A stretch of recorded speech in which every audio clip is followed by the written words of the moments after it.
Good evening, everyone. Thank you for joining us for tonight's Six Celebrate tour of Bay Ridge. Bay Ridge was one of our Six Celebrate groups back in 2012. We have a tour this Saturday of one of the 2022 Six Celebrate groups, Parkchester. So if you are interested in that, that is an in-person tour in Parkchester in the Bronx. Please check out our website to sign up for that. We will also be having other tours of both the new and, as we're doing here tonight, previous Six Celebrate throughout the spring and summer, both virtual and in person. So again, check out our website for all that information. We also have our annual preservation conference coming back to in person. It is on May 21st, so keep an eye out for that. And for tonight, if you have any questions, you can please put them in the chat. And Bob Singleton, who'll be leading this tour tonight, will get to them at the end.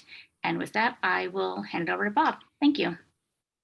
And thank you, Michelle. Again, my name is Bob Singleton. I'm Executive Director of the Greater Astoria Historical Society.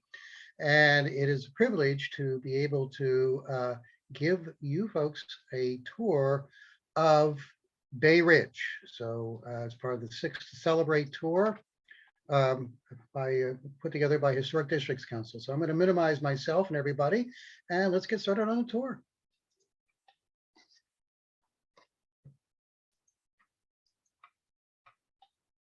Okay, this is going to be a study of the built environment of Bay Ridge. We're going to discuss a lot of different things, its history, architecture. We're going to go over some of the programs that HDC has within the community. Talk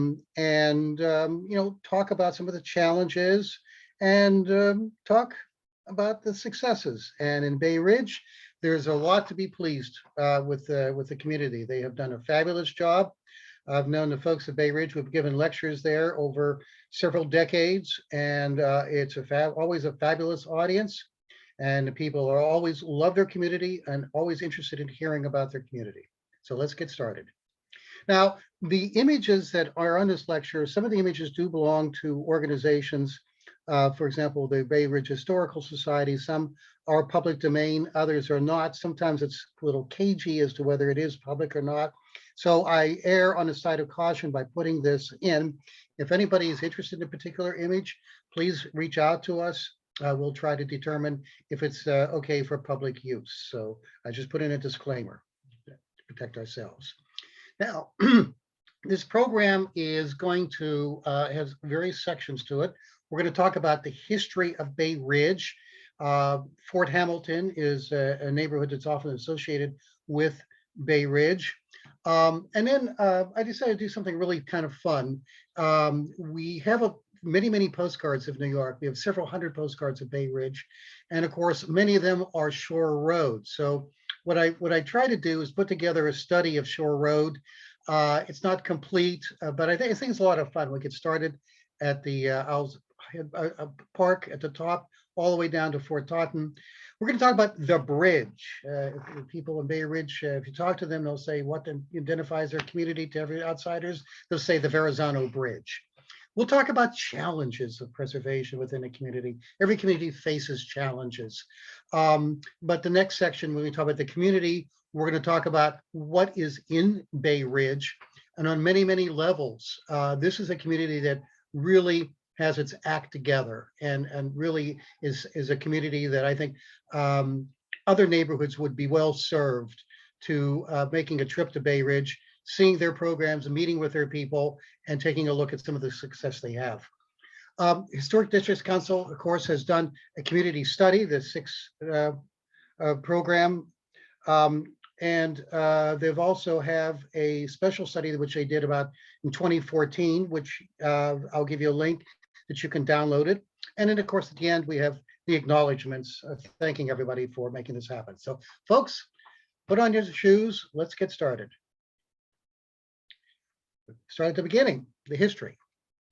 And this is the earliest person that is recorded to have lived and had property in Bay Ridge, Anthony Jan Jozoon van Sali. His father was actually a Dutch He was a captain who sailed in for the fleet of the Sultan of Morocco.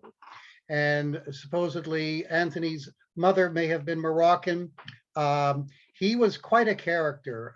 When somebody claimed that he accidentally ran over their goat or whatever, he said and demanded payment. He paid him in exchange with a dead dog. I mean, he was this kind of a guy. He was a kind of person that always sued people, a very, very prickly person. You can look up his name. The guy is an absolute character. But he has credit of being the first recorded European living in Bay Ridge. Now, Bay Ridge was part of a town, the town system that the Dutch had and English had, where the various areas were broken apart. What is today Brooklyn was a composite of several villages. And the village of New Utrecht was the area that was in the southwestern part of Brooklyn. New Utrecht was a very, very conservative place. It was almost exclusively Dutch. As a matter of fact, when the British won the French and Indian War, they passed a series of laws in New York, kind of stabilizing, kind of bringing up the laws of the colony up to the level of British jurisprudence. And one of the things that they insisted was that the burghers of New Utrecht no longer maintain their records in Dutch. This is an English colony, and they insisted from that point forward to 1760, whatever it was, that all the records be in English.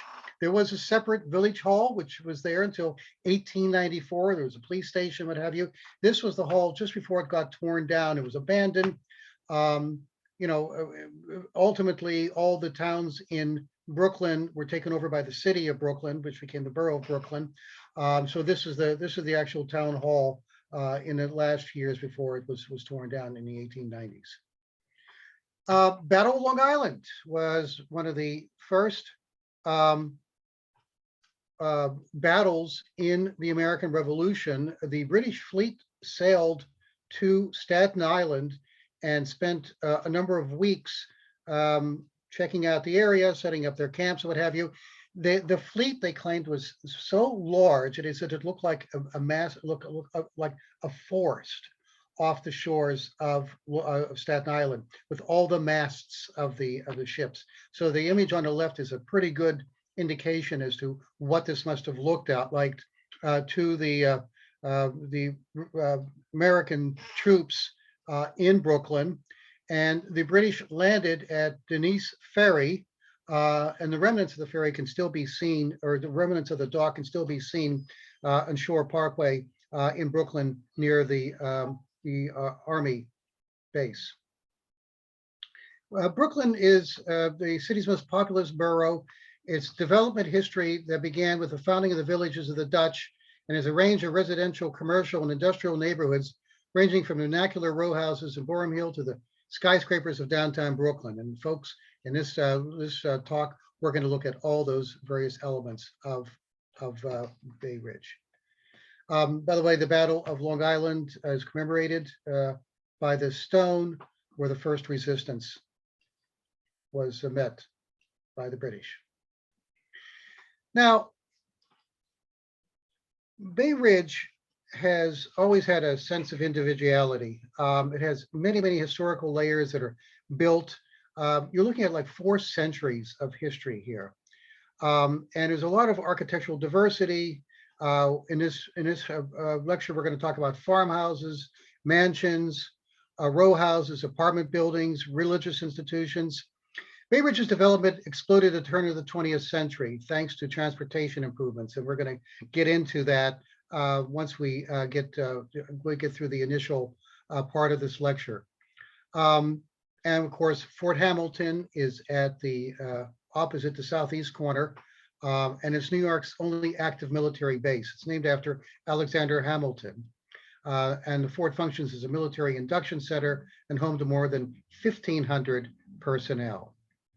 Now, the American Revolution, as I mentioned, started in Bunker Hill, but the actual fighting with the British was in Staten Island into Brooklyn. The Battle of Brooklyn was fought August 22nd of 1776, and the British stayed until their evacuation at 1783. Now we're going to talk about Brooklyn after the Revolution. The area that we call Bay Ridge today is originally had the name Yellow Hook. We all know about Red Hook, which is in near downtown Brooklyn, the Gowanus Canal. This area was originally called Yellow Hook, Red Hook, Yellow Hook, because of the clay and the soil with these colors. What happened was, and it was sort of a settlement here as early as 1804. As you can see, a number of farms. This map's of 1804. Number of farms that are along the waterfront there, and the problem was that the area got a bad association with yellow fever. Apparently, there were continuous outbreaks of yellow fever in New York, really throughout the 19th century. And the story was told that at some point in the 1830s or 1840s, a ship came into New York Harbor that had fever on board. And there was a huge panic within a city. When this would happen, people would literally leave New York and try to stay out of New York City for the balance of the summer. Well, the people in Yellow Hook had this bad reputation because people thought that maybe that had something to do with yellow fever, maybe from the ponds in the area. So they decided to hold a meeting, and people threw out ideas about what the name should be, the new name should be. And somebody came up with the idea of Bay Ridge, which they immediately adopted. And it's really interesting. I came across a newspaper clipping from the 1930s. And there was a meeting in the community about how did they get the name Bay Ridge. And really an older woman had stepped forward and she says, it was my father was the one that came up with the name Bay Ridge. So let's go on to the next map here. This gives you a really wonderful idea as to what the area looked like in its earliest time. There was people were taking pictures of the area. There was one fellow, and his name escapes me right now, that took many pictures of the area from the time it was farmland until development was well in place. You can see, I think, the peak of a little house over here, but this entire area is, as you can see, just basically pasture and maybe some fruit trees and what have you, but it was just basically nothing.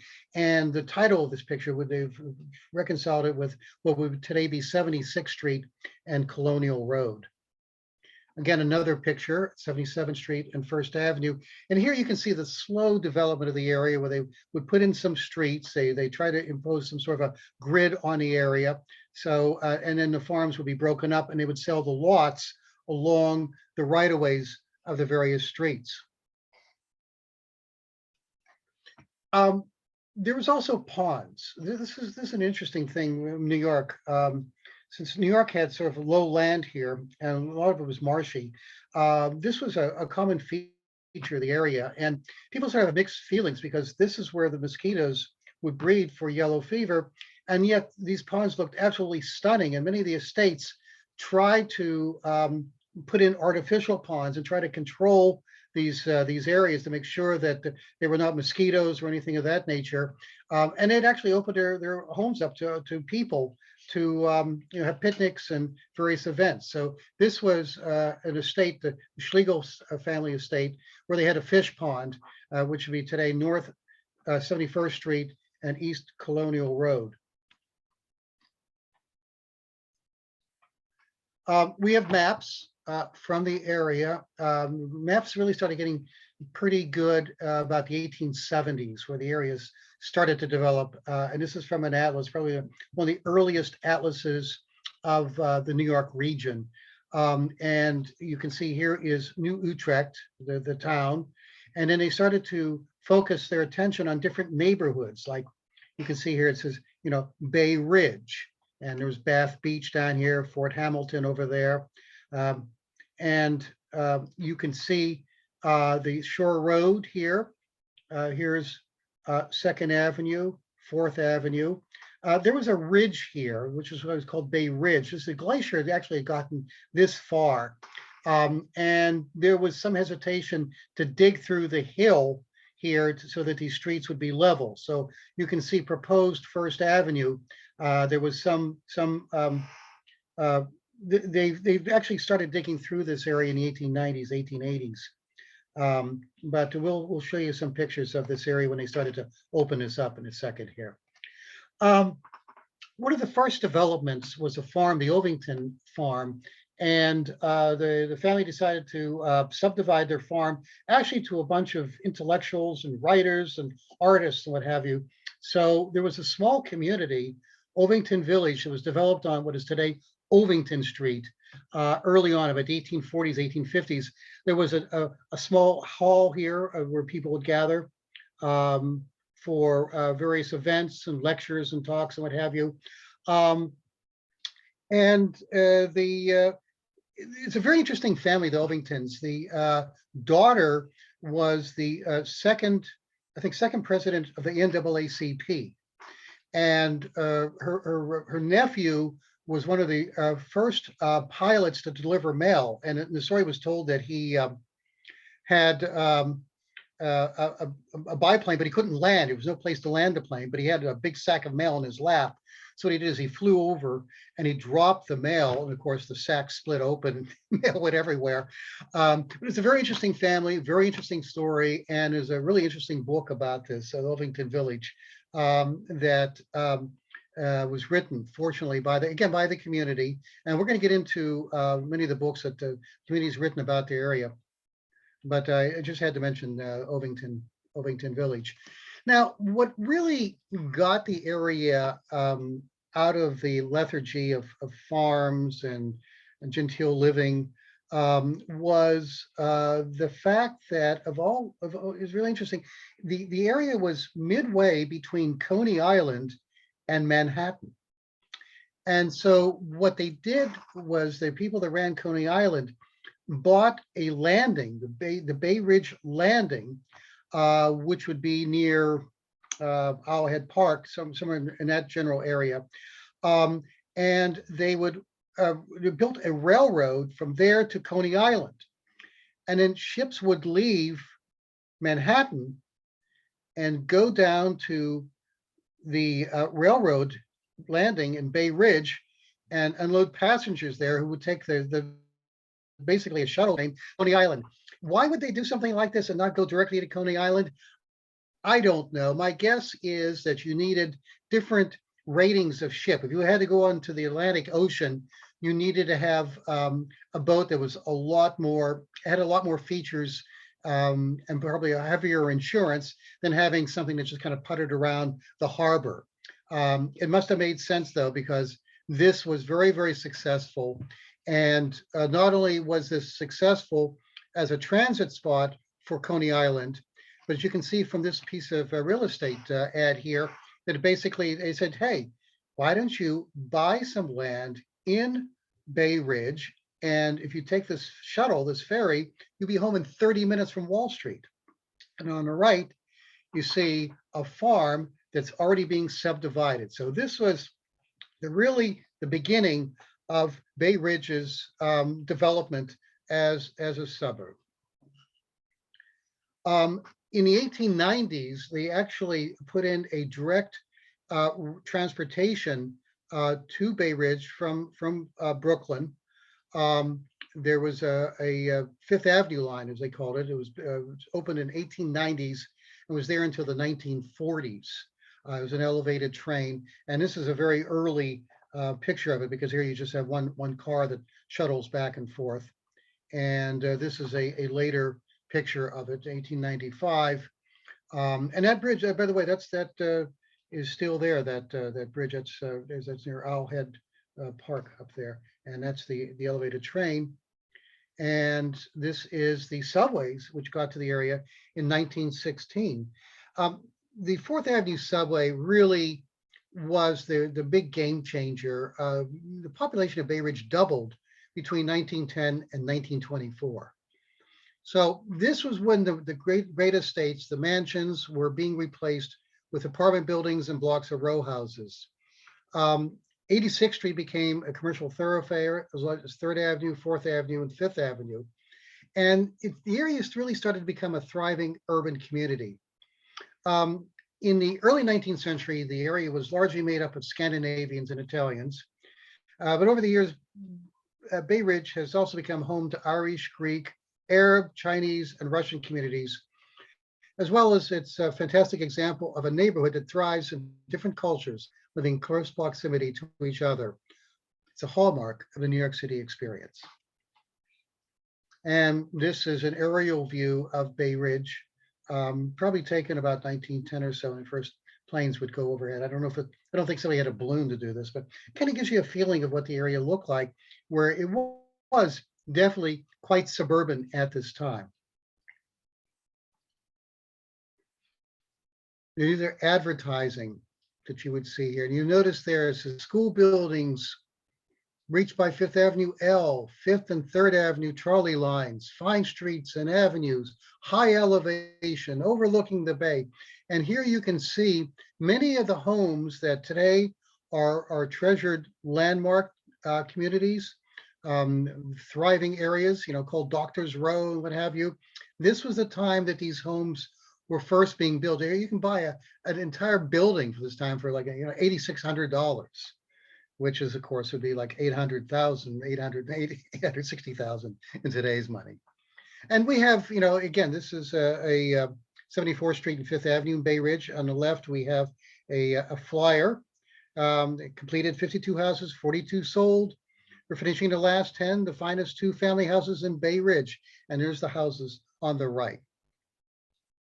Again, from our postcard collection, this is a beautiful card of a Union Church, Bay Ridge, on Ridge, or then 2nd Avenue and 80th Street.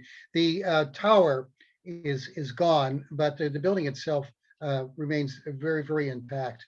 This gives you a real nice flavor of what the community is like to see: clean streets, not traffic, very quiet, and yet you had all the amenities of a community. Here's 3rd Avenue, Bay Ridge Avenue. By the way, the building on the left is still there. It's still a pharmacy in that corner. And if you take a picture of this area today, clothing's different, automobiles are on the streets, and yet it has really amazingly remained virtually unchanged over time. Here's another example, some beautiful homes, 84th Street, 3rd Avenue, Bay Ridge. Church of the Good Shepherd. We're going from 2nd, 3rd, 4th Avenue. We're heading basically west each avenue here. This building is absolutely stunning building, still in the community. 4th Avenue, Bay Ridge. 5th Avenue. So you see a community that developed because of transportation networks and developed into a very fine community, homes well built, solidly middle class, a really fabulous place for families to buy a home and for children to be raised. And again, this picture is taken, I think, in the 1940s. And because of the theater, Stanley Theater, I was able to find out the exact block, 5th Avenue between 74th and 75th Streets. Again, clean sidewalks, not much traffic on the streets. This is an ideal location for families, an ideal community. And to this day, in many respects, Bay Ridge has still retained its character. Beautiful block here. This is 10th Avenue. It's interesting. I looked all these things up on Google Earth, and those porches now are all enclosed on that block. I think they look much nicer open like this. Everything exact the same. But again, it's just a wonderful place. There's the kids outside, no traffic, nothing. The Norwegians, the Scandinavians had a large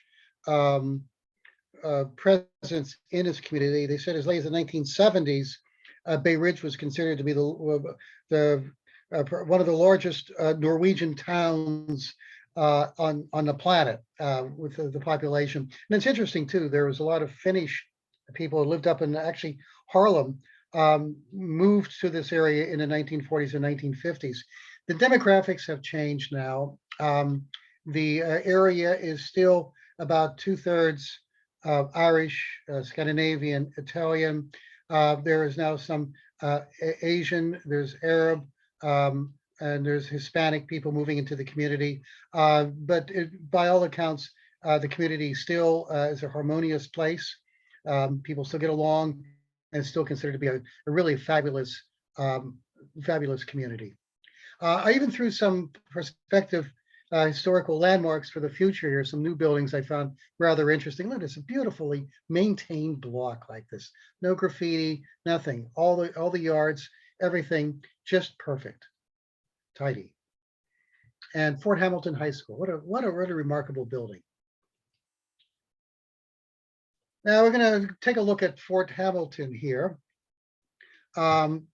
This is this is actually a study by an artist for Currier and Ives. It dates from 1861. There are a series of Bay Ridge views on Currier and Ives, and I didn't want to put everything in one lecture. They'll be for future lectures.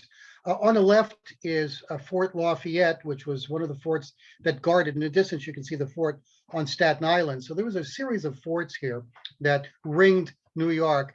The other name for that fort was Fort Dynamite. So you can imagine what they kept there well offshore. But again, Fort Hamilton is off to the right. And this is another road leading to Fort Hamilton. It's amazing when you look at, Brooklyn, how there's no traffic except just one person on a horse and another one in a carriage, and absolutely nothing as far as the eye can see. This is the guardhouse. The caption says 1890s, but this may be even an earlier picture because the uniform looks like it could be from the 1880s. This is the Fort Defense, the Fort Hamilton, the harbor defense for the War of 1812, built in 1829. Interesting story. Robert E. Lee was stationed at Fort Hamilton, and this is a picture of him from the 1850s when he was a much younger man with his son. And a story was told that he was a parishioner. I think Stonewall Jackson was also stationed here. And I think there were different times, though I don't think they actually were stationed together. But there was a tree supposedly at the local church that he had planted. And there was a plaque that was put in by the Daughters of the American Revolution back in 1912 or so. And it's an interesting story because the actual tree he planted died, and they replaced it with another tree which also died. So the tree that is there now is actually the third tree in a location. And in 2017, because of the association of Robert Lee and the South, the plaque was removed. Interesting story was that Lee had made a very good impression with the people, and after the Civil War, his son was imprisoned in that Fort Lafayette, and also Stonewall Jackson was supposedly imprisoned in the area, and both were invited to dinner with the local residents. They were very, very popular people. They got along very well with the community. This is the fortifications at the fort. I think most of the fortifications probably have been removed. This is called a disappearing gun. What this would do is it would fire a shell over the parapet of the fort, and you can see it would then drop down where the people, when they were the soldiers that were reloading the gun, cleaning it out, reloading the gun, putting in the powder and everything, was behind a parapet wall. So it's called a disappearing gun. And of course, this is during the First World War. So these areas were manned, and they were also manned in World War II. And supposedly, in World War II, German submarines were off the coast, seen off the coast of the area. This is Fort Lafayette, Dynamite Island. This does not exist anymore. It was removed and is now the pier of the Verrazano Bridge. And this is a nice aerial view of the Fort Hamilton from Google Maps. It's still a base, an operational base. I think it's the only one that's left in New York City itself. And I had to put this in. This is actually the entrance, actually expressways, so what have you, go overhead. So you have to go under them to go into the main gate of the fort. Whoops. So when I took this lecture, I said, let me do something fun here, because I know the community really loves its history. And I did a lot of studying, and there's tons of material out there by different organizations, by different publications within the community. But I noticed nobody had put together a study of Shore Road. Everybody talked about what a great place Shore Road was. There's individual pictures of the mansions along Shore Road. And I said, you know what?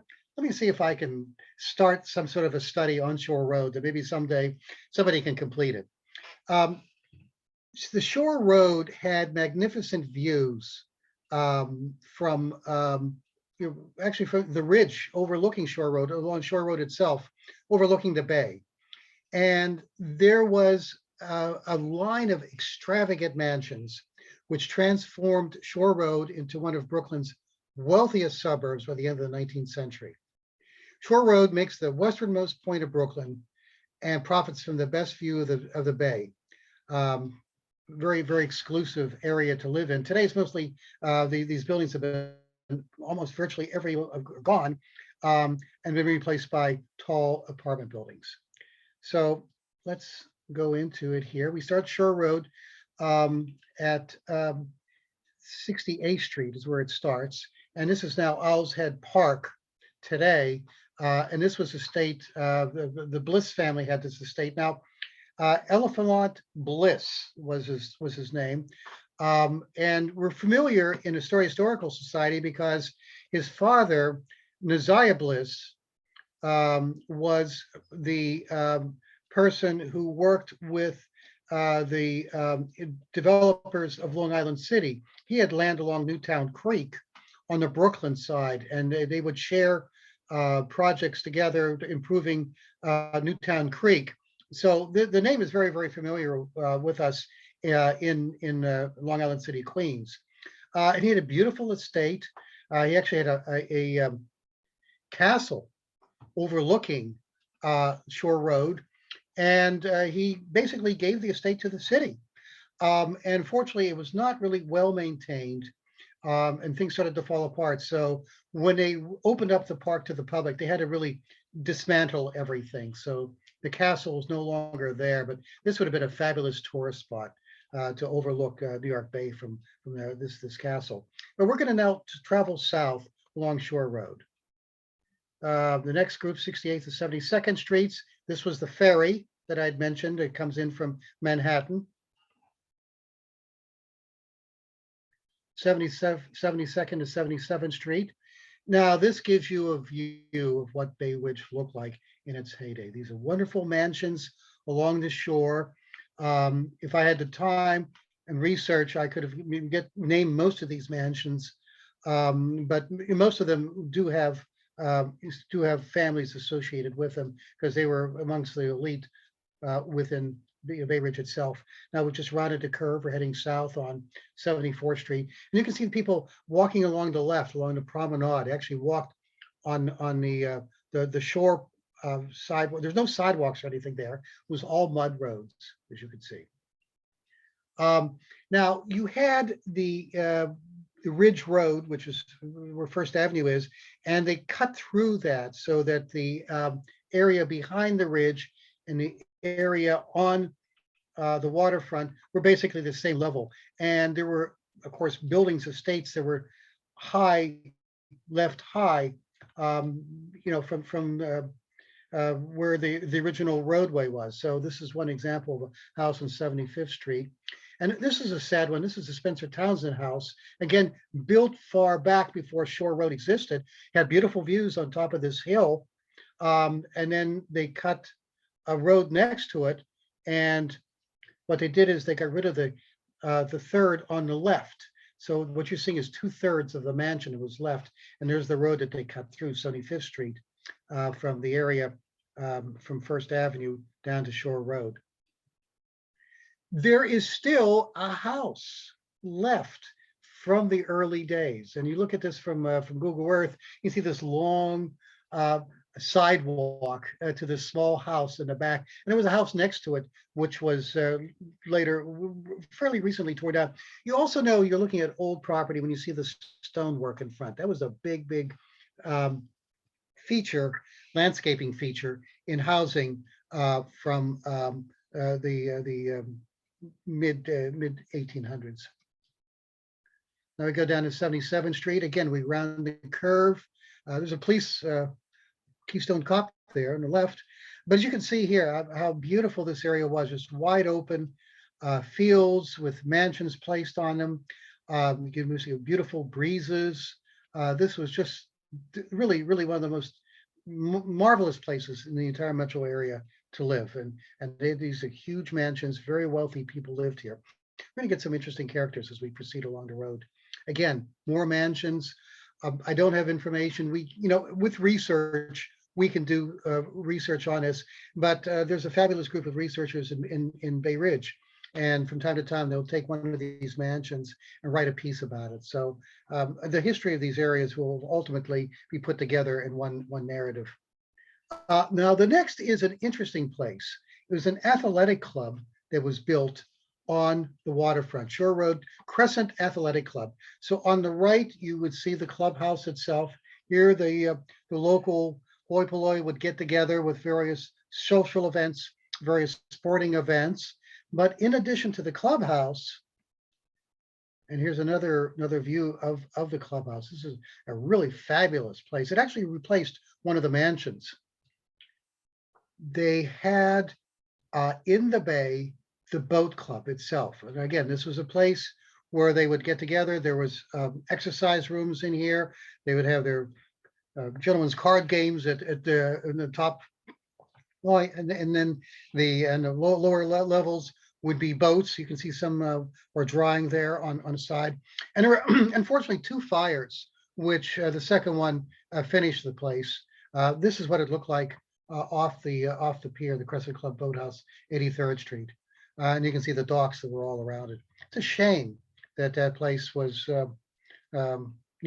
destroyed by fire. It was a really must have been a wonderful place to spend an evening. We continue south here. Now, this is one of the most remarkable houses. Niels Poulsen was a very successful merchant of metal goods. And he came up with the idea of making homes fireproof by building a house out of steel, copper, and various goods that were not, or various materials that were not flammable. So this is called the Copper House on Shore Road. Yes, the exterior of this house is made entirely of copper. But folks, it gets better. Because if you go on the inside of the house was also all metal. And to promote this concept for housing, he took a series of photographs, which thank heavens we have, of the inside of the house and the layout of the house. So this was the conservatory. To the left is the main, and the right is the main hall. And again, all this that you see, this is not wood. This is all metal inside the house. It's a fireproof house indeed. And this is the outline of the house, a very, very complex floor plan for the ground floor and the second floor. And it's really interesting to see the servants' quarters in one area and the family's living area was in a separate area. And you can see where the servants would interface with them in the dining room and the cleaning and all that. Really fascinating example of that time period. And this is a bird's eye view. The house was right in this area here. We head south. Now, these buildings have no indication as to what they are. I was able to kind of juxtapose them with other pictures, and I believe they'd be probably about 89th Street. So we've just now moved beyond the Copper Mansion, and that would be these buildings right here, and that would be the Copper Mansion in the distance. So now we're looking in the opposite direction. There you see a bunch of bicyclists out for an excursion. The William Kelly Estate, 91st Street, later became the Shore Road Hospital. And it's interesting when they did an article about this a number of people said, "Oh yes, I was born there," or my parents were there when they were being, operation, what have you. So it was a very interesting adaptive reuse of a place. Again, more mansions along Shore Road. I don't have names for these, but again, if I had enough time, I could probably try to figure out most of this. This guy I was one of the last of the wealthy people to live on Shore Road is Emmett McCormack. McCormack was the owner of most of the tugboats, basically that made the harbor work. So we became familiar with some work, there's some charitable work he had done in Astoria, with bringing in some flagpoles from some famous ships and stuff. And so I became familiar with this guy's past and decided to get a picture of his home from 1940. This is the 1940 survey of housing, and just to mention him in passing. But every home here has a face and has a story like this. Again, now we're down 93rd Street. And this became the only reference I have is National Catholic Community Service, which founded in 1940, and I think it shut down about 1990 or so. I have no other information on this building.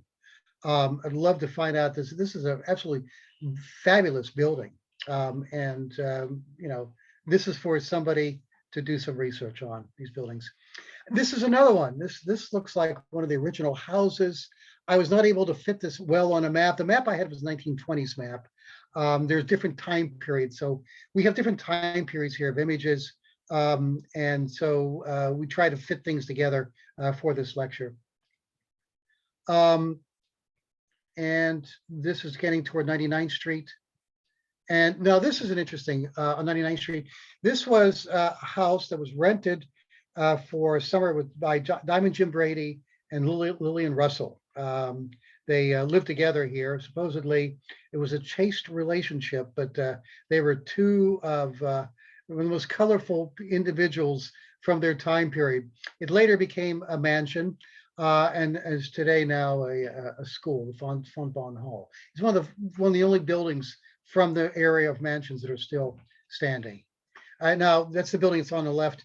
Now we're heading towards the end here. Again, we round the curve. Look at that. This was just such a fabulous place. Fabulous place. And we're at the end now. This Grand View Hotel lasted for only a couple of years. The concept was that if you were in Manhattan, you wanted to get out of Manhattan, you wanted to spend a couple of weeks by the shore, instead of going out to Long Island or going upstate New York, you could just take a ferry, come down to Bay Ridge, and take a suite of rooms in this place. Unfortunately, it only lasted for a couple of years and burned down in 1893. But my goodness, what a building. And that's our Belt Parkway story. The Verrazano Bridge, what I'm doing is I'm going to highlight quickly Dave Frieder, the bridge man. Dave is a person that's known throughout New York as being the photographer of the great bridges. And he is respected by the bridge crews and is given the opportunity to climb these bridges and take photographs. So this is Dave. He's been to the Historical Society for lectures. It's just his pictures are incredible. So I'm going to share with you Dave Frieder's pictures of the Verrazano Bridge. And that's him looking straight down from the top of the bridge, from the tower, looking straight up to the tower. And this is mid-span. And that's looking down one of the span. Can you imagine? I just get dizzy looking at this. And this guy just runs up and down these bridges like a person would run up and down a path in the woods somewhere. Kevin Walsh is a native of Bay Ridge, is a member of our society, runs the legendary website Forgotten New York, probably the first website and still the most comprehensive website of the warp and woof, if you will, of New York City. And of course, since this is his home area, he's taken a lot of really fabulous pictures of the bridge. This was actually from his family pictures taken when the bridge was being built and when it opened. There's, by the way, a sample of the suspension cable, which gives you an idea of how thick those cables are, and there's dozens and dozens of smaller cables with inside of them there. There is a plaque which was lost when the bridge was opened as a medallion to Verrazano, who was the first person, European, to go into the bay and make a record of New York Harbor. At times the bridges are closed. This is the 25th anniversary in 1989. So this was a rare opportunity for the public to walk from one end of the bridge to the other. I know it's also closed for the New York Marathon, but this is the one for the regular public to stroll across the bridge. And here's a picture again from Kevin Walsh. His father took this picture. This is opening day of the bridge, November 21st, 1962. And this is he and his father going across the bridge on a bus. And yes, indeed, the Verrazano Bridge on its first day had a traffic jam. And my understanding is it pretty much has had a traffic jam ever since then.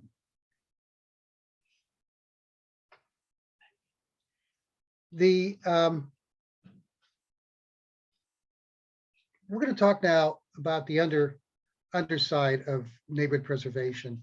And I really want to pay a lot of respect to the people in the Bay Ridge community. In 1990, the Bay Ridge Conservancy was established to preserve, protect, and enhance the built and natural environment of the area. Their recent work includes the beautification of 3rd Avenue, one of Bay Ridge's 4 commercial thoroughfares, as well as seeking landmark designation for a variety of public buildings, state, National Register of Historic Place listings for its cul-de-sac blocks, the National Scenic Byways designation for Shore Road, is advocating for the responsible renovation of Belt Parkway, which was constructed in 1940. Now, I'm going to show you here what we as preservationists have to face.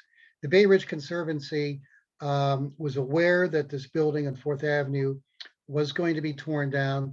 They tried to save the building. And as you can see on the right-hand side, this wonderful Queen Anne building was absolutely wiped off, and something I'm sure nondescript was put in its place. And I got even a sadder story, if that's possible, than this. Remember at the beginning of the talk, I'd mentioned about the Ovington Avenue was a farm that was sort of a place where a lot of artists and creative people in the mid 1800s moved and kind of formed a sort of a collective there. Well, there were a number of small houses that were built, and amazingly, some of them are still there. And a controversial, and this is a headline actually, controversial Bay Ridge developer properties faced foreclosure. There was a person who, this is again from the Daily News, I use their image, and what he did is he would fill these buildings up with all kinds of people, and the buildings were just basically destroyed. They were never built to house several dozen people. These are tiny buildings here. And what I did is I took a then and now picture. The top picture is a Google Earth picture from 2011, and there you see 2 very charming houses left from the 1840s, 1850s, from the original colony, Ovington.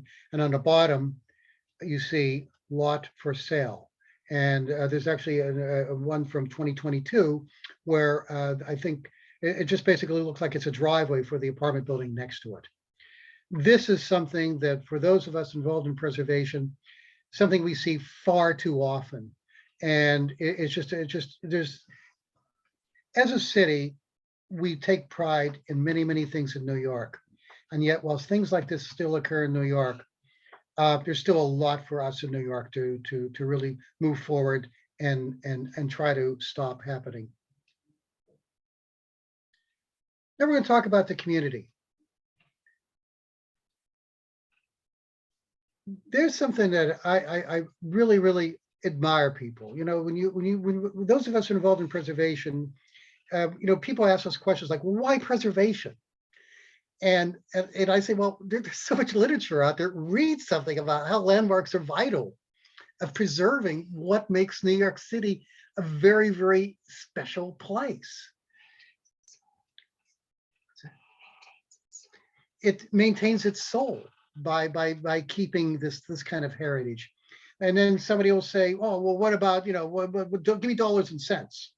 And I look at the guys, look, man, I worked on Wall Street. Don't go there. Historic landmarks attract tourists, not only from around the world to New York, but even people from New York City itself going into another area. How many people say, I went down to the Village, or I went down to Soho, went out to the West Side? Why is that? Because those areas are preserved. They're great places to go to. What about New York? We need jobs. We don't need to sit there and protect stuff. And I said, well, wait a minute. Historic rehabilitation creates more jobs and higher paying jobs than new construction. You talk to anybody in real estate, anybody in construction, and they'll tell you that the people that are involved in renovating older buildings, restoring older buildings, that's where the money is, not tearing them down and building boxes. Well, you say, well, what about history? This is New York's a city of today. New York's a city of the future. And you tell them, to somebody when they talk like that, you say, you know what? The historic fabric of New York, that's what makes this place city. That's what makes this city great. And that's why people come here. And the future of New York, a successful future of New York, can only be a reality if it includes its past.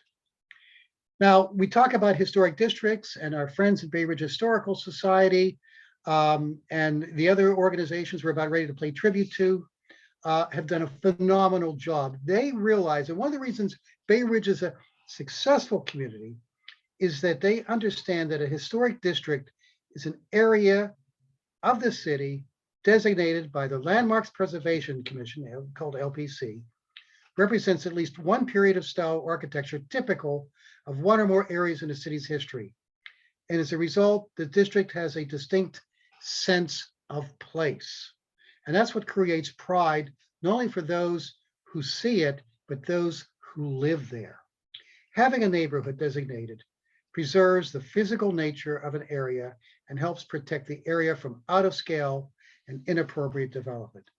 Now, I'm the Historical Society. We have gone to Bay Ridge on a number of occasions over the decades and have given lectures there. And this is one group that I cannot talk to. This is one group that I talk highly of.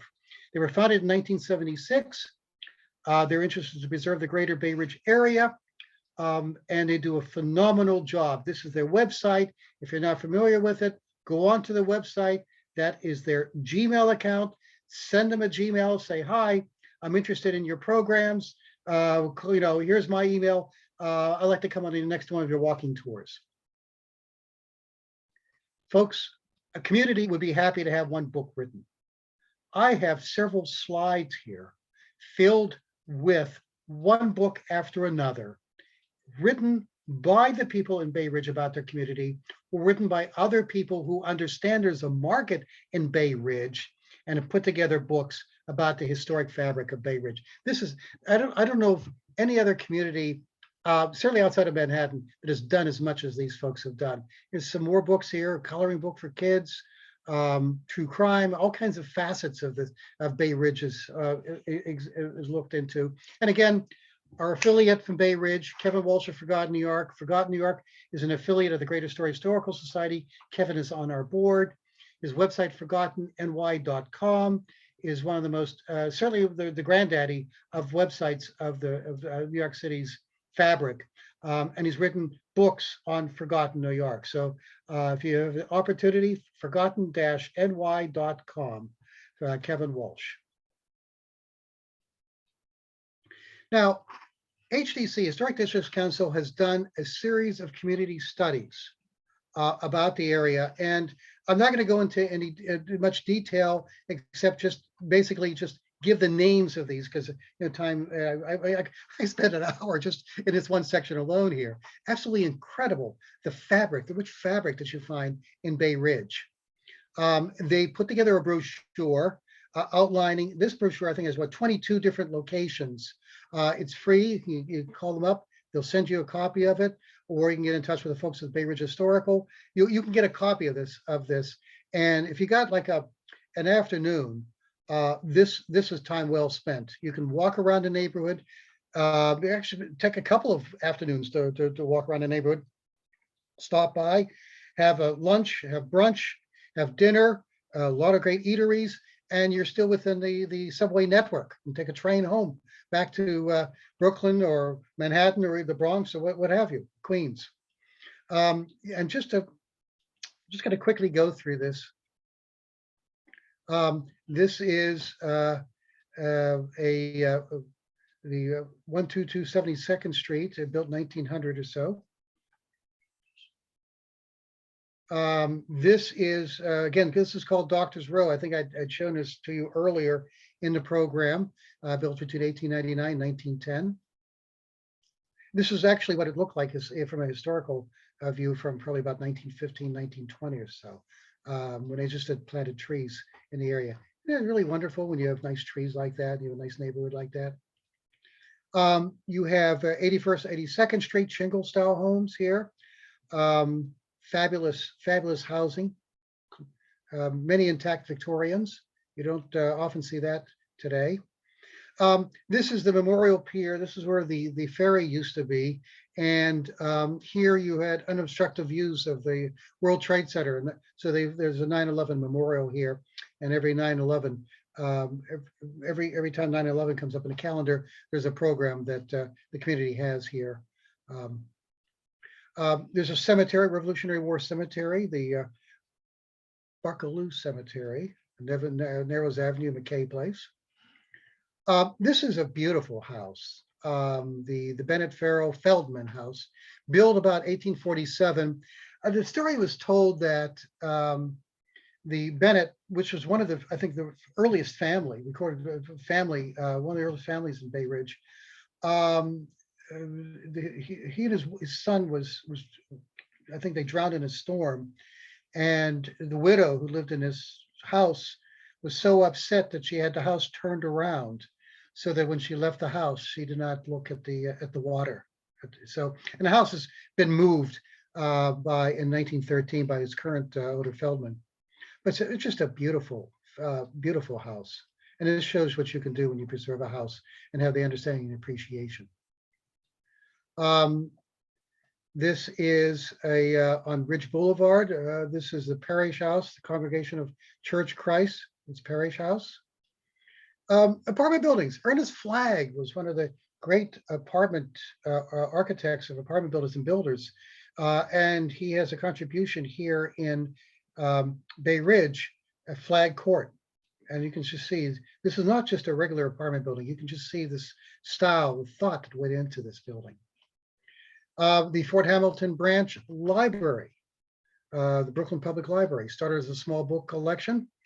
The book was recently restored, and it's really great that the original fabric, or the fabric, has been maintained. Too many times when they restore libraries, they completely mutilate them by adding space, what have you. And here they're able to maintain the integrity of the building. Harborview Terrace, beautiful early 20th century building.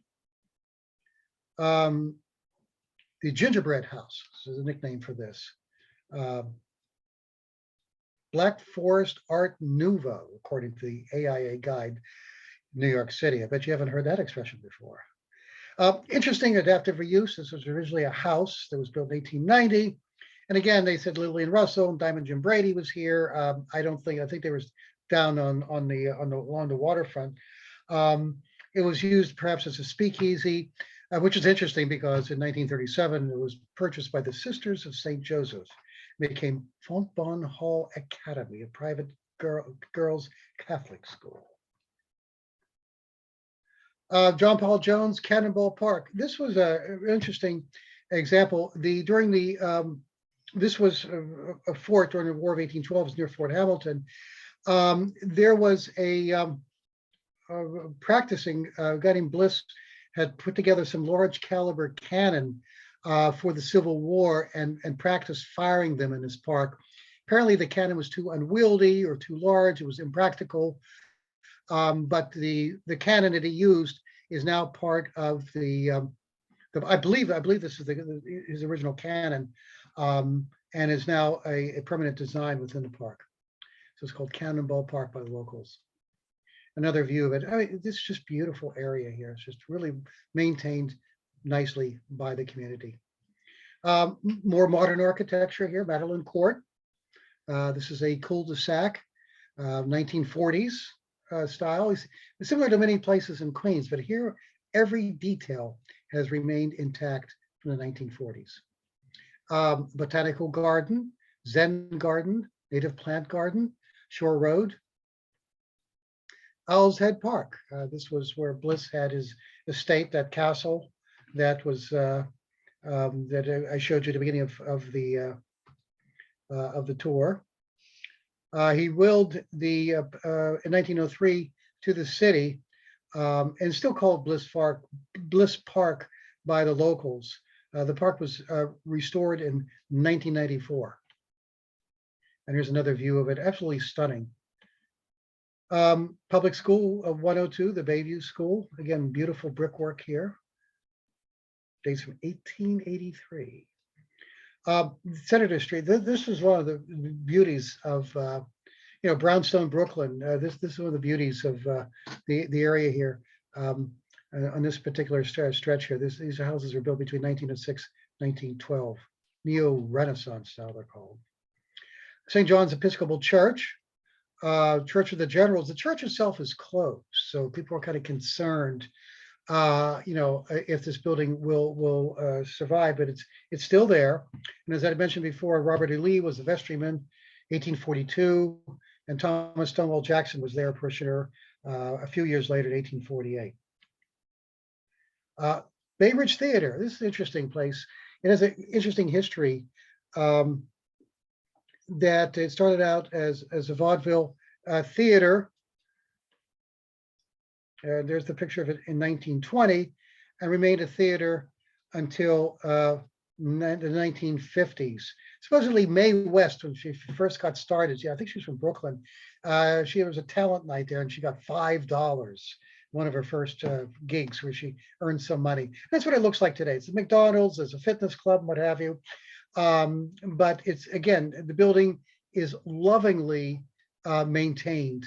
As much of the original fabric is still intact.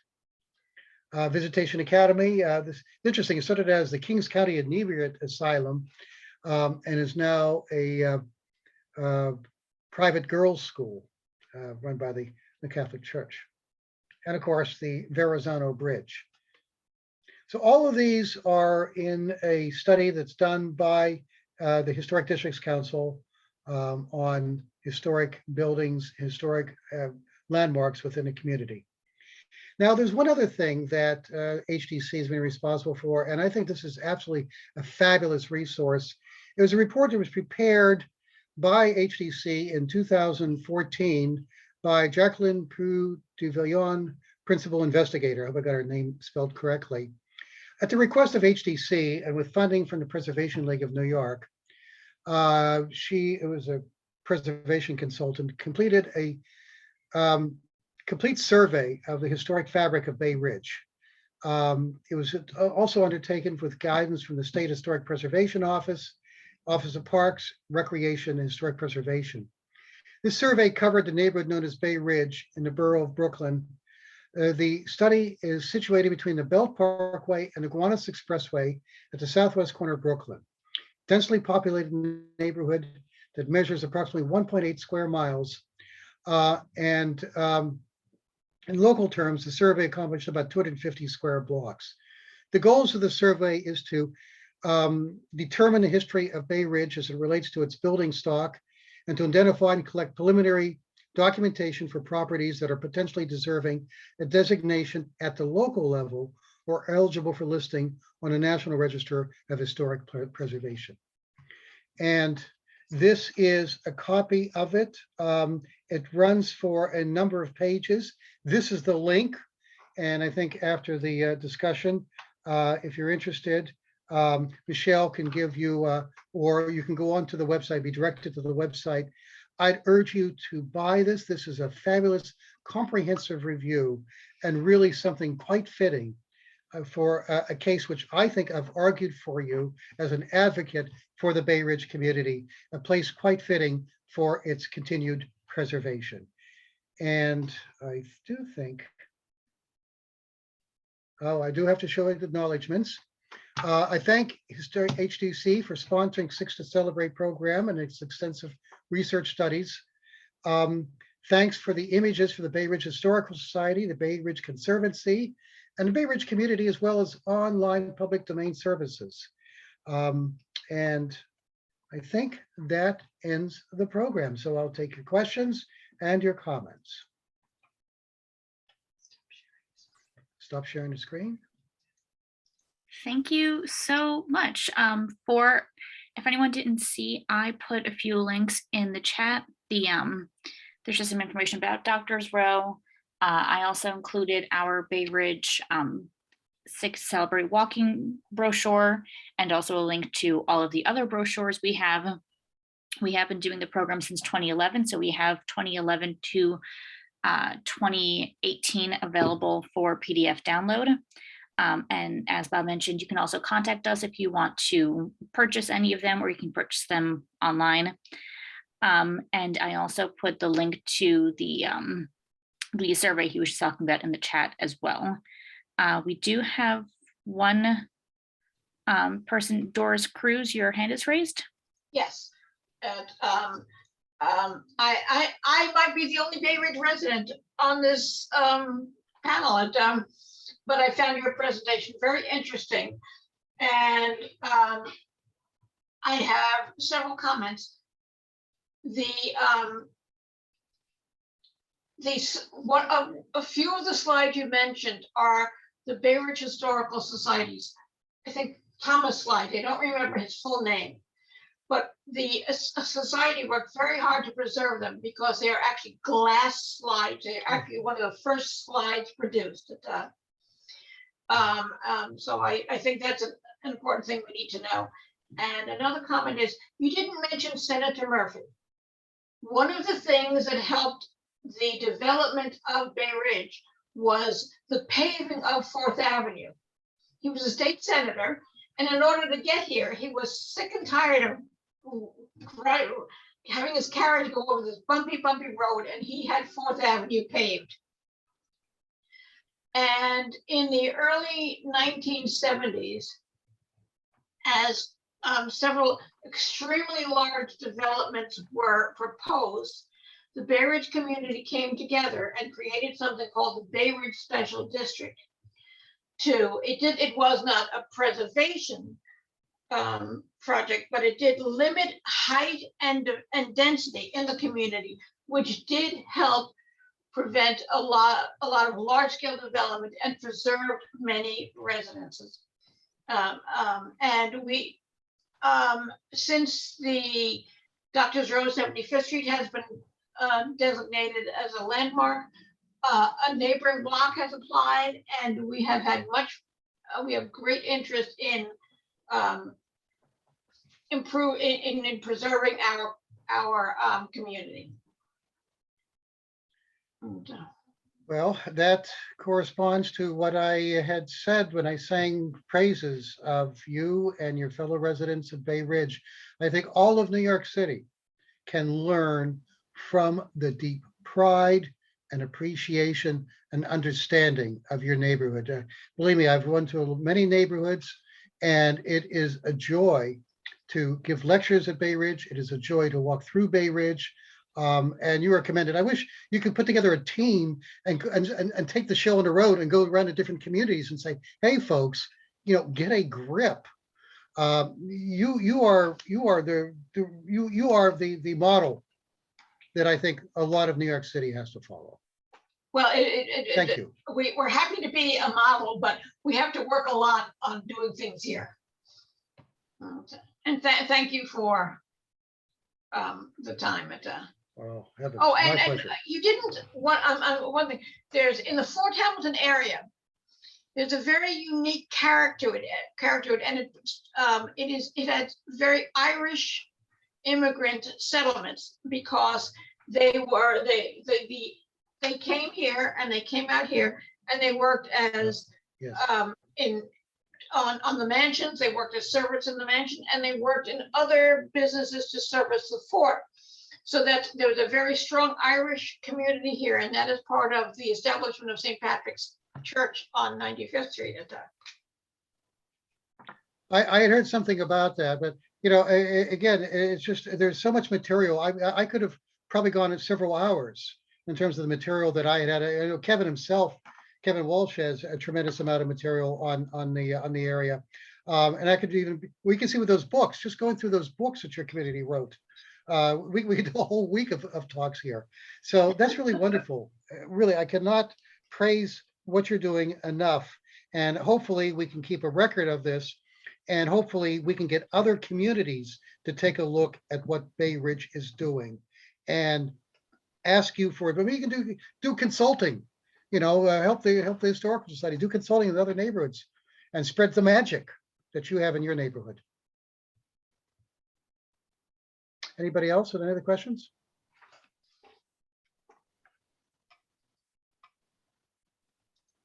Just taking a look now.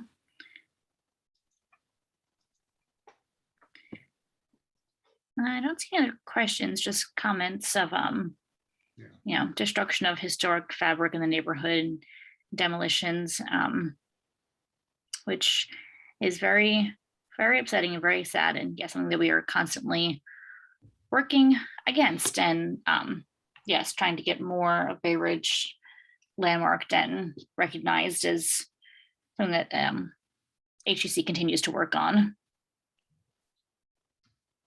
Well, maybe you can keep, you know, records of these kinds of things that other neighborhoods can look at, and we can, you know, continue working on projects like this.